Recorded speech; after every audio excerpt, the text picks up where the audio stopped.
वंदे मातरम मेरे प्यारे विद्यार्थियों, welcome to our YouTube channel. आज 2024 की पहला वीडियो है। सभी फर्स्ट ईयर के विद्यार्थियों के लिए बहुत ही उपयोगी वीडियो होगा ये।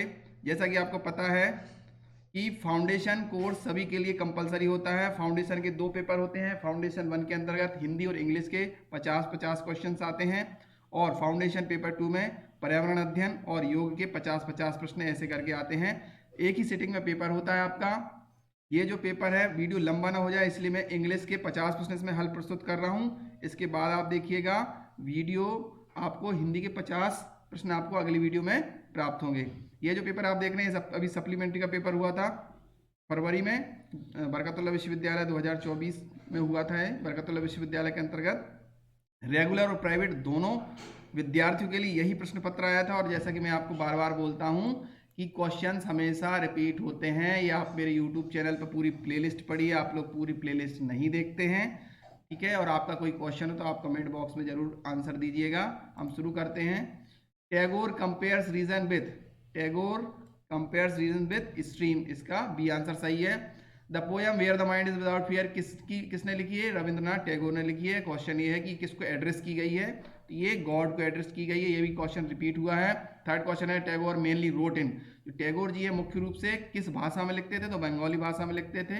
फिर उनकी पोएम जो है इंग्लिश में ट्रांसलेट हुई बाद में। क्वेश्चन नंबर 3 का सी आंसर सही है। चौथा प्रश्न, नेशनल एजुकेशन इज एन ऐसे बाय, नेशनल एजुकेशन का जो निबंध है ये महात्मा गांधी ने लिखा है। National education was published in young India, young India में पब्लिश हुआ था।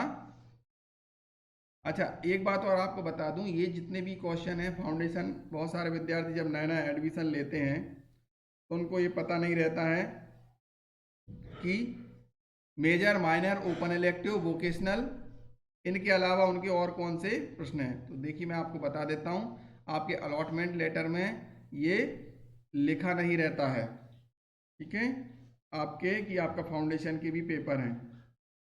तो आप याद रखिएगा ये लिखा नहीं रहेगा, फाउंडेशन लिखा रहता। तो फाउंडेशन के अंतर्गत 4 क्वेश्चन, 4 आपके पेपर होते हैं, हिंदी, इंग्लिश, पर्यावरण अध्ययन और योग। ये 4 पेपर के 50-50 प्रश्न ऑब्जेक्टिव आते हैं। तो यहाँ पर आप याद रखिएगा कि ये क्वेश्चन ऑब्जेक्टिव ही आएंगे, ठीक है। तो हम शुरू करते हैं फिर से। और एक और चीज़ बता दूं, अगर ये आपको क्वेश्चंस को आपको हल करना है तो ये डिस्क्रिप्शन लिंक में जाइएगा, एक एप्लीकेशन है जिसका नाम है मैक्स गेनर। यहाँ से मैक्स गेनर प्ले स्टोर से आप लोग डाउनलोड कर लीजिएगा। उसमें कुछ फ्री टेस्ट भी दिए हुए हैं, हिंदी, इंग्लिश, योग, पर्यावरण के आपको जो जो मटेरियल है वो मिल जाएगा। और कुछ परचेस करने के लिए भी है, बहुत ही कम कीमत में उपलब्ध है। आप अच्छे से तैयारी कीजिए, बहुत सारे क्वेश्चंस दिए हुए हैं ऑब्जेक्टिव, उनकी आप ऑनलाइन प्रैक्टिस कर सकते हो उस टेस्ट में जाके। और आप में उसमें क्वेश्चंस भी पूछ सकते हैं पर्सनली, जो भी हैं उनका आंसर दे देंगे। मुझे तो काफ़ी अच्छा लगा ये ऐप आप लोगों की। यूट्यूब के साथ साथ आपको अगर पूरी तैयारी करना है, यूट्यूब तो आपको देखना ही है। अगर और आपको और अच्छे से स्टडी करना है, कैसे कैसे क्वेश्चन और कौन से क्वेश्चन आ सकते हैं, कौन से एडवांस क्वेश्चन हैं, ये भी आप उस पर जाकर आप देख लीजिएगा, ठीक है। तो हम शुरू करते हैं फिर। अगला क्वेश्चन,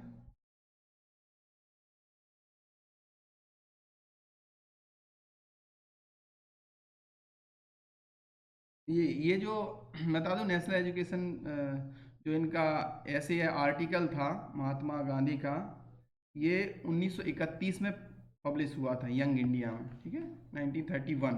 नेक्स्ट क्वेश्चन है, according to Gandhi educational should be given in, education in किस में होना चाहिए?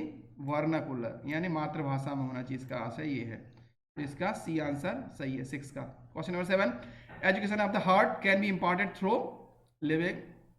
Living teacher of the living touch of the teacher, C option सही है। क्वेश्चन नंबर 8, द एक्स, ये स्टोरी है आपकी आर के नारायण वाली, द एक्स, ये क्वेश्चन बहुत बार रिपीट हुआ है। तो ये तो आपको देखिए जितने आपके सिलेबस में उसका राइटर कौन है, उसका ऑथर कौन है, उसका पोएट कौन है, आपको याद रखना है। The x written by R K Narayan. Next 9, which trees was most dear to Velan, तो वेलान का सबसे प्रिय ट्री था मार्गोसा था। Question number 10, who told that Valan would live in a big house? ये किसने कहा था? ये भविष्यवाणी की थी एस्ट्रोलॉजर ने कि ये 3 मंजिला मकान में रहेगा, बिग हाउस या 3 story building. Question number 11, who wrote the book the wonder that was India? The wonder that was India, तो एल बशम का सी आंसर सही है। Question number 12, the whole South Asia received most of its culture from India, B answer सही है। The old face of India changing very fast, in changing fast, यहाँ पर B option सही है। Question number 14, when was Ceylon finally convert to Buddhism? Ashok के समय हुआ था। क्वेश्चन नंबर 14 का ए ऑप्शन सही है। What is the full name of C Rajagopalachari? तो मैं आपको बार बार बताता हूँ मेरी पुरानी वीडियो में, सी का अर्थ है राज चक्रवर्ती, चक्रवर्ती राजगोपालाचारी, तो चक्रवर्ती है सी ऑप्शन में। Question number 16, who is the author of the Mahabharata? तो महाभारत का जो लेखक है वो कौन है? वो है वेद व्यास, ठीक है। और रामायण वाल्मीकि ने लिखी, रामचरितमानस तुलसीदास जी ने लिखी है। Question number 17, Gandhari was the devoted wife of Dhritarashtra, Dhritarashtra की पत्नी थी ये गांधारी, जो पट्टी बांधे रहती थी हमेशा। Bhishma was the son of Ganga, Ganga पुत्र भीष्म, सी ऑप्शन सही है। Question number 19, the war of Mahabharata took place in Kurukshetra में हुआ था महाभारत, उस जगह का नाम पूछा गया है। Question number 20, who was the mother of Pandava? तो पांडवों की माँ कौन थी? कुंती थी, और कौरवों की गांधारी थी, याद रखिएगा, सभी क्वेश्चन आ सकता है। क्वेश्चन नंबर 21 पर चलते हैं। सिनोनिम्स ऑफ क्विट, तो क्विट सिनोनिम का अर्थ होता है पर्यायवाची, तो ये पूछा गया है इसका पर्यायवाची क्या है? तो इसका क्वेश्चन नंबर 21 है, इसका पर्यायवाची साइलेंट, ठीक है। कीप क्वाइट बोलते हैं ना, कीप क्वाइट, साइलेंट यानी चुप हो जाओ। Question number 22, synonyms of strange, तो स्ट्रेंज का सही ऑप्शन है B, odd. Next, antonym of immature, है ना, तो इसका आ जाएगा प्रोफेशनल। क्वेश्चन नंबर 24 है एंटोनिम ऑफ ब्लंट, तो ब्लंट का एंटोनिम यानी विलोम, एंटोनिम यानी तो विलोम यानी विरोधाभासी आपको बताना है, तो इसका क्या है? ब्लंट का अर्थ होता है मंथर, मौथला, इसका सही क्या होगा? शार्प यानी तीक्ष्ण, तो 24 का ए ऑप्शन सही है। Question number 25, child without parent is, जिसके माँ बाप नहीं होते ऑर्फन कहते हैं, अनाथ कहते हैं, अनाथ को अंग्रेजी में ऑर्फन कहा जाता है। 26 पे चलते हैं, study of religion is called is, तो जिसमें धर्म का अध्ययन किया जाता है उसको क्या कहते हैं? उसको कहते हैं फिलोलॉजी, ठीक है, सी ऑप्शन सही है। Question number 27, identify an abstract noun from the word given, तो इसमें बताना है कि आपको 5 प्रकार के नाउन होती है, इसमें एब्स्ट्रैक्ट यानी भावात्मक संज्ञा कौन सी है? तो 27 का कौन सा सही है? तो 27 का पेन, ये दर्द जो है ये भावात्मक संज्ञा है, एब्स्ट्रैक्ट नाउन है जो दिखाई नहीं देती है। क्वेश्चन नंबर 27 का डी ऑप्शन सही है। आप देखिए, मैं बार बार ये कहता हूँ, आप सप्लीमेंट्री वाले जो बच्चे देख रहे हैं जिनका पेपर हुआ है या जिनका पेपर होने वाला है वो भी देखिएगा, क्वेश्चन रिपीट होते हैं, इसलिए आप बीए, बीकॉम, बीएससी और किसी भी यूनिवर्सिटी का हो, जबलपुर, भोपाल, इंदौर, ग्वालियर, सारे यूनिवर्सिटी के पेपर देखिए, ये हर बार मैं यही बोलता हूँ। तो नेक्स्ट क्वेश्चन है question number 28, the jury has given its verdict, तो 28 का क्या है? B, jury is collective noun है, यहाँ पूछा गया है, तो बिल्कुल कलेक्टिव नाउन है ज्यूरी, क्योंकि ये ज्यूरी एक व्यक्ति का नहीं होता, ज्यूरी यानी होती है पूरी न्यायाधिकरण, दो से ज्यादा जज होते हैं, उसको ज्यूरी कहते हैं। Next, don't forget dash your homework, यहाँ खाली स्थान में पूछा गया है कि यहाँ इन विकल्पों में से क्या आएगा, तो यहाँ पर यह आएगा इसका सी, टू डू। यहाँ देखिए नेगेटिव सेंटेंस है इसलिए डू नहीं आएगा, टू डू यहाँ लगेगा। नेक्स्ट क्वेश्चन नंबर 30 है, dash I came with you, तो यहाँ पर देखिए कोड और वुड दोनों आ सकता है, लेकिन यहाँ ज्यादा पोलाइट वे में वुड आता है, और ये थोड़ा अहंकारी होता है कोड, कैन है ना, कैन आई कम, ऐसा बोलता है क्या मैं अंदर जा सकता हूँ। एक होता है मे आई कम, अपन सर या मैडम के जब आपको स्कूल या कॉलेज में जाते हैं तो मे आई कम बोलते हैं, कहीं भी ऑफिस में जाना, मे आई कम इन सर, मे आई कम इन मैम, तो मे या माइट, तो यहाँ पर क्या होता है, ये थोड़ा सा पोलाइट वे में होता है, तो यहाँ पर वुड आएगा, ठीक है। नेक्स्ट क्वेश्चन है 31, this table is made dashboard, तो ये टेबल जो है किससे बनी है? 31 का क्या है?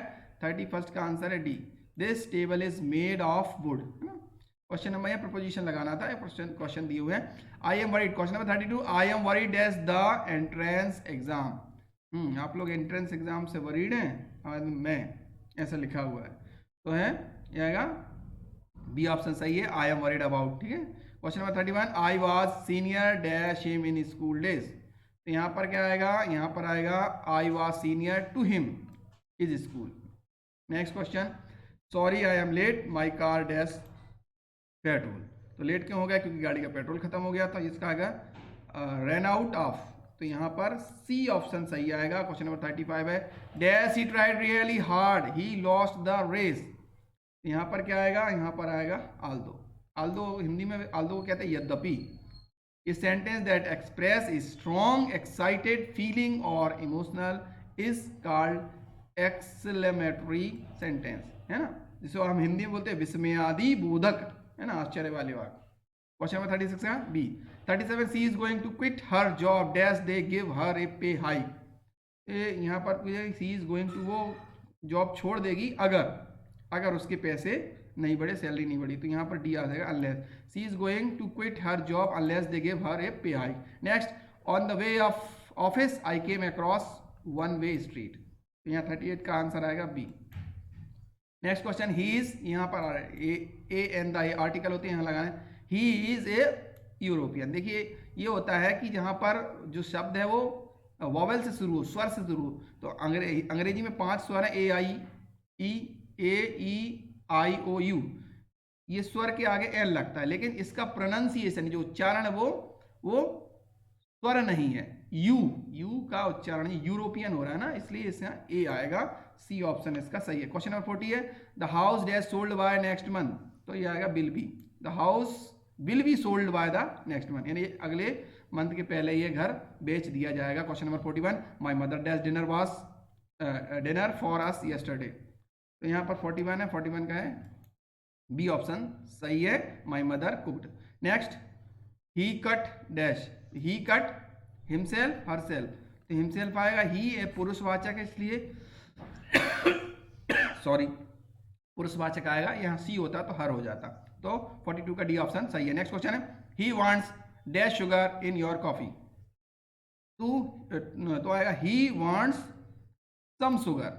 तो ए ऑप्शन इसका सही आएगा। क्वेश्चन नंबर 44 है, my dog don't eat, my dog doesn't eat much आएगा, ज़्यादा नहीं खाता मेरा कुत्ता, ऐसा ये लगा है यहाँ पर। हिंदी में इसका रूपांतरण होगा।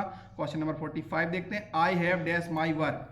तो I have dash my work, तो हैव हो गया, यहाँ आएगा।